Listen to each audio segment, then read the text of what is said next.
عندك بالنسبه لتاريخ القلعه دي عمرها 580 سنه، اتبنت بعد بنى الميناء الشرقي ب 20 سنه. الميناء الشرقي دي اللي بنشوفها من عند مكتبه اسكندريه عباره عن حوض وليه فتحتين للبحر المفتوح وفي مراكب كتير اللي احنا دلوقتي في ظهره.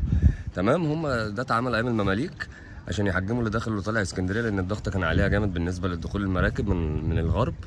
فجاء قائد الجيش الاسلامي يوم افتتاحها لقى عليها ضغط، فنصحهم ان هم يعملوا لها حاجه عسكريه تدافع عنها.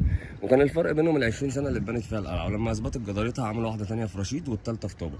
وخلص العصر المملوكي قبل ما تتشطب بتاعه طابا وما اتشطبتش لسه. عندك بقى صف الشبابيك ده سجن القلعه. الحته اللي هي الدايره دي اللي قاعد عليها الشابين فوق دي المشنقه بتاعت القلعه. ايوه تعالى كده شويه، دي المشنقه الدايره. أيوة. تمام. عندك بقى بعد كده في حاجه رصيف على اليمين اسمه الرصيف الحربي، ده اللي كانت بترسي عليه اي سفينه جايه للقلعه ايام شغلها. بس بالنسبه بقى للاثار، عندنا 6 تماثيل يوناني غرقانين في الكورنر بين القلعه وبين الميناء الشرقي، دول عمرهم اكتر من 1400 سنه. نعم.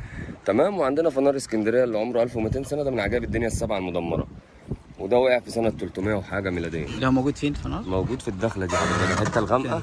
أيوة. احنا واحنا داخلين هتشوفها كصخره. تمام. ده كان مكانه، وواخدين منه بتاع 35 قطعه من البازلت، عاملين بيها تاني بوابه في القلعه كتذكار، يعني كاتبين عليها ان ده من بواقي فنار اسكندريه، لان ده من اقدم الفنارات في العالم.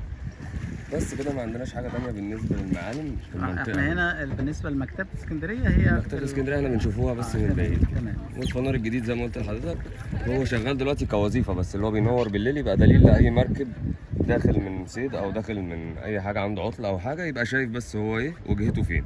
ده اللي هو غير المنار القديمه اللي هي كشاف وتلف البحر والكلام من ده. تمام. بس ده اللي هو اللي الاخضر ده ايوه اللي هناك ده ده الجديد. تمام. اشكرك شكرا جزيلا.